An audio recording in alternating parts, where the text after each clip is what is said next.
Bonjour à tous et bienvenue dans ce nouveau numéro des Actus de Blo.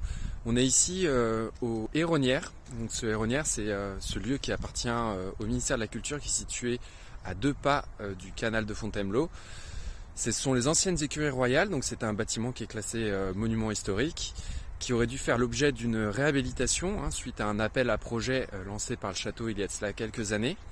En 2020, le château avait annoncé qu'il y aurait un campus international des arts qui s'y installerait, projet qui a été abandonné il y a de cela quelques semaines, en tout cas qui a fait l'objet d'une annonce d'abandon par les services de l'État. La principale raison pour justifier de cet abandon est l'opposition locale, donc de celle de la municipalité, la ville de Fontainebleau. La ville de Fontainebleau publiquement a exprimé à plusieurs reprises ne pas vouloir de ce projet et a multiplié des démarches pour l'empêcher.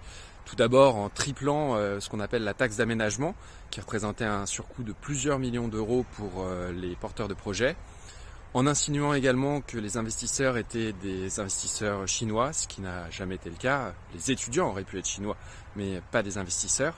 Et puis en multipliant les difficultés concernant les autorisations d'urbanisme nécessaires à sa bonne réalisation.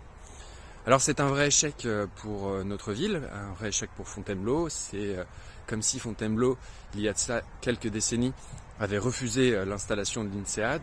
On mesure quelle aurait été l'étendue des dégâts aujourd'hui.